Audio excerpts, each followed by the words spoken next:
it's kind of like you say, oh, you know, what kind of creative challenge can I do today with my Matterport camera? And the lighthouse certainly was. I think that it's not even you that determines the challenge. It's like your clients are going to come at you with crazy spaces. Well, that was more of a creative exercise to say, could I actually do a lighthouse? Just like people say, oh, can I do a cave with a Matterport? And so I think some of the early people that did caves, it wasn't necessarily a client, but they had a friend or colleague that had access to a cave and said, sure, come on, you know. Oh, for mining, underground, for all of those reasons, it's awesome. And I think that this camera would perform even better. Low light, we talked about traveling light, so I didn't bring any lights with me. We're definitely losing some light here as the clouds rolled in. So there are lots of third-party software solutions where we can adjust the exposure to our Matterport model if we want to. So where would you put the lights on a Pro3? Good question. I probably wouldn't, to be honest.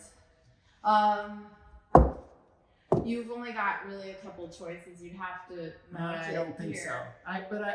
Where do you put it? I don't know. Well, with the Matterport Pro2 camera, Emily, what I would do when I went outside and scanned, I'm going to try and pass you if I could. Sure. Is I took my iPhone and I used it to kind of dither in light, just like you would in a dark room if there's any photographers that remember. Flashing a light as you're going? Dithering it, meaning taking Can I?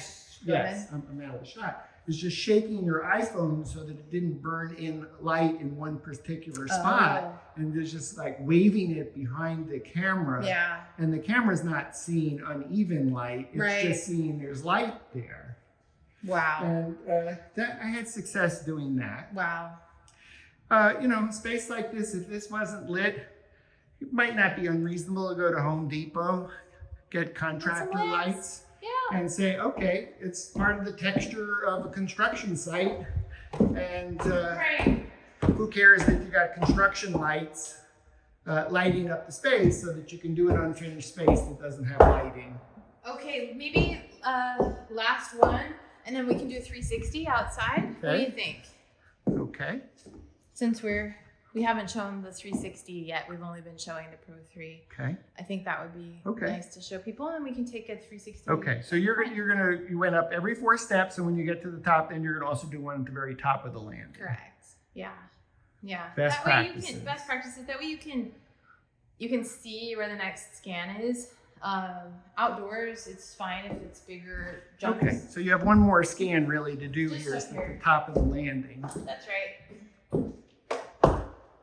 Every so often I've heard that like people have had if they've been doing heavy scanning with this, like this will get loose. So Dan, just check it out. So this mount will get loose. So and after you've done a number of rotations, just check it. Make sure you're on there tight. You just did, and it tightened, didn't it? Well, it went like a millimeter.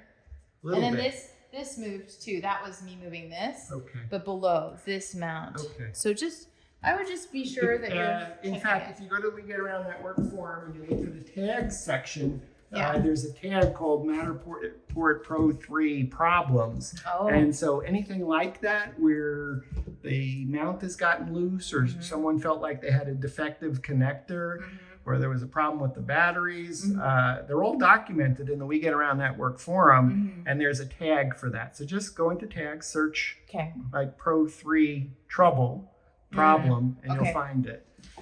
Okay. Great. So we're going to actually go back outside here. Yeah, so we're going to take the camera back outside, and then we can wrap up our tutorial / day on location, showing everybody how we do this. And you're being extra careful with your $6,000 camera as you walk down the stairs. And balancing a book on my